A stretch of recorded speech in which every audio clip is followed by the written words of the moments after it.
Сара болсо мен күлгөн жокмун деп мойнун албай койду. Анткени ал коркуп кеткен эле. Бирок ал жок, сен күлдүң деди. Анан жанагы кишилер орундарынан турушту да ал жерден Содомго жөнөштү. Ыбрайым аларды узатып коюу үчүн алар менен кошо жөнөдү.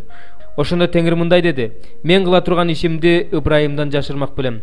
Ыбрайымдын так өзүнөн улуу жана күчтүү эл чыгат. Жер жүзүндөгү бардык элдер ал аркылуу бата алышат. Анткени мен аны өз уулдарына жана өзүнөн кийинки укум тукумуна чындык жана адилеттүүлүк менен жашоону, Теңирдин жолунда жүрүүнү осуяттасын деп тандап алдым. Ошондо Теңир Ыбрайымга айтканын орундатат. Анан Теңир мындай деди: Содом менен Амордун айынан тарткан ый өтө зор. Алардын күнөөлөрү да абдан оор. Түшүп көрөйүн. Алардын кылган иштери мага жетип жаткан ыйдай бекейин же жокпу? Билейин. Ошентип жанагы кишилер ал жерден бурулуп Содомго кетишти. Ыбрайым болсо дагы эле Теңирдин алдында турду. Анан Ыбрайым Теңирге жакын келип мындай деди: кантип эле сен адил адамды ыймансыз менен бирге жок кыласың?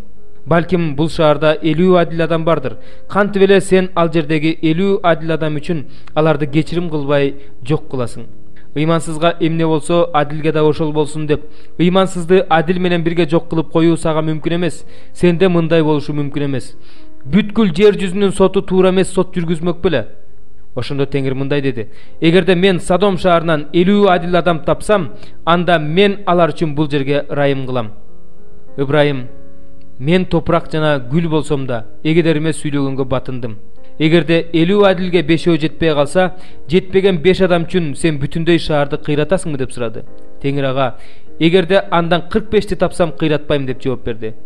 Ыбрайым Теңир менен сүйлөшүүсүн улантып: мүмкүн ал жерден 40 адил адам табылар деди. Теңир ага: 40 адам үчүн да андай кылбайм деди. Ыбрайым дагы: мен айта турган сөзүмө эгедерим каарданбаса экен, мүмкүн ал жерден 30 табылар деди. Теңир ага: эгерде 30 табылса да андай кылбайм деди.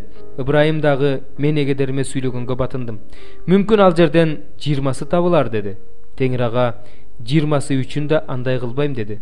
Ошондо Ыбрайым Теңирге: мен дагы бир жолу айтсам, эгедерим каарданбаса экен, мүмкүн ал жерден 10 табылар деди. Теңир ага: 10 үчүн да жок кылбайм деди.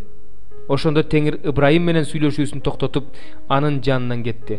Ыбрайым болсо өз үйүнө кайтып келди.